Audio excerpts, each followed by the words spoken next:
Hello friends, আসসালামু আলাইকুম। আশা করি সবাই ভালো আছেন। আপনাদের দোয়া আল্লাহর রহমতে আমি অনেক ভালো আছি। তো সকালবেলা চলে আসলাম আবার একটি নতুন ভিডিও নিয়ে। এখানে এক কাকা সিলভারের জিনিসপত্র বিক্রি করছিল, টিফিন বক্স, ছোট ছোট বাটি, চামিচ, গ্লাস, অনেকেই রাখছিল জিনিসগুলো। তো গ্রামে এইভাবেই জিনিসপত্র বিক্রি করে মানুষ।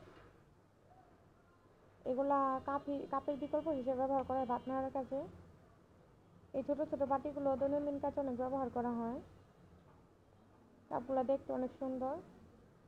ওই বাটি দুইটা কিনছিল, তো আমাকে একটু বাড়ি দিয়ে দেখাচ্ছিল, ভাবি মজা করছিল। বাইরের পরিবেশটা আপনাদের একটু দেখালাম। দেখুন, গ্রামের চারিদিকে শুধু সবুজ আর সবুজ। এগুলো জ্বালানি হিসেবে ব্যবহার করা হয়। আমার মা এগুলো দিয়ে রান্না করে। এটা নারকেল গাছের ডাগা শুকিয়ে জ্বালানি হিসেবে ব্যবহার করা হয়। এগুলো হলো বরকলের শাক। এগুলা বরকলের শাকের আগাটা নিয়ে বাকিটা গরুর ঘাস হিসেবে ব্যবহার করা হয়, গরুকে দেওয়া হয়। সামনে যে শালটা থাকে সেটা ফেলে এটা বাছতে হয়। এগুলা শাক রান্না করেও খাওয়া যায়, মাছ রান্না করেও খাওয়া যায়।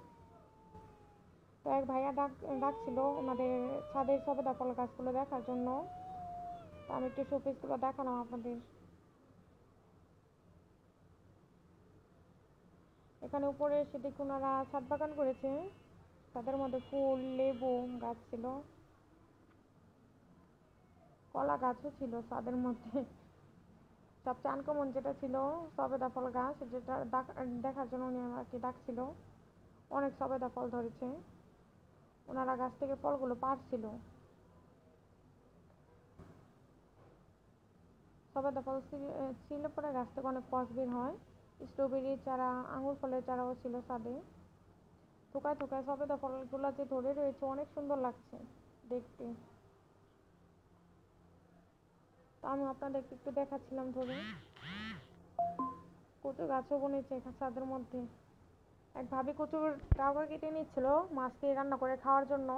এই ডাগাগুলো ইলিশ মাছের মাথা দিয়ে শাক রান্না করে খাওয়া যায়, অনেকে খায়, অনেক মজা লাগে খেতে। উনি এগুলো মাছ দিয়ে খাওয়ার জন্য কেটে নিচ্ছিল।